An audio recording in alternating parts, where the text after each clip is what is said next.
A standard bag of chips is close to 2/3 air by volume, and it still costs you somewhere between $5 and $6.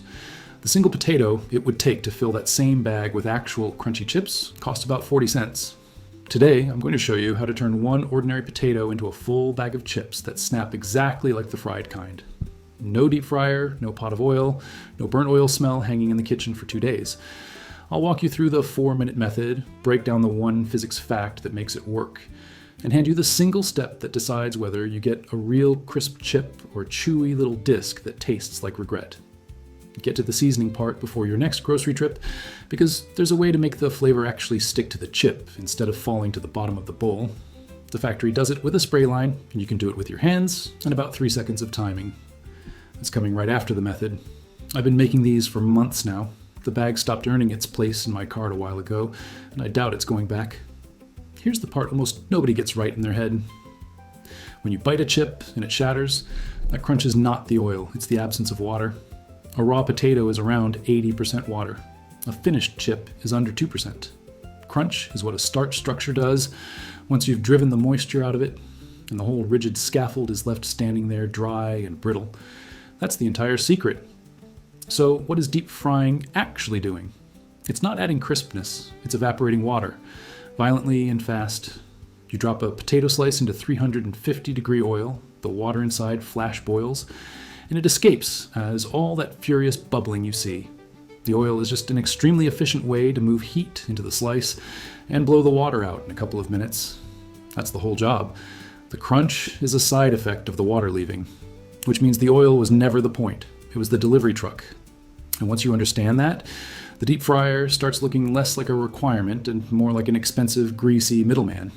You can drive that same water out with a microwave, an oven, or an air fryer, and the chip lands in exactly the same place.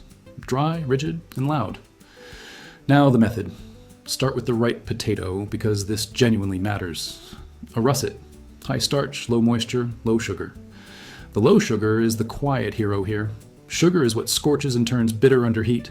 So a waxy or sweet potato browns unevenly and tastes off before it's even crisp. Russet's crisp, clean, and pale gold. It's the same variety the big chip brands quietly build their supply chains around, for exactly this reason. Slice it thin and slice it even. About 1 to 2 millimeters. This is where a mandolin earns its keep. By hand, you'll get one thick slice, one thin one, and they'll finish at completely different times. So half your batch is scorched, while the other half is still bending. Even thickness, even cook.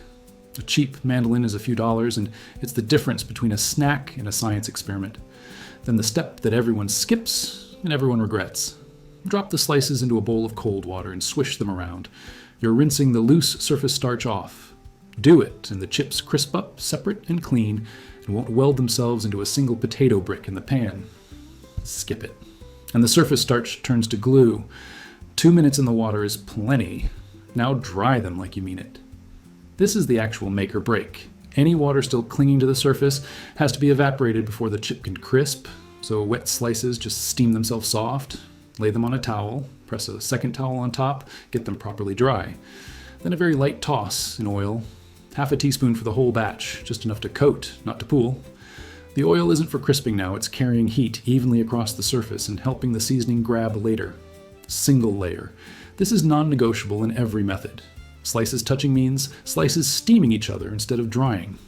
In the microwave, lay them on a sheet of parchment, no overlap, and run them in 2 to 3 minute passes, flipping once until the bubbling stops and the edges lift and color. In the oven, 400 degrees, single layer on parchment, 10 to 15 minutes, watching the last few closely because they go from perfect to charcoal in about 40 seconds. Air fryer, 360, shaking the basket every few minutes. Same principle in all three. Get the water out, keep the slices apart.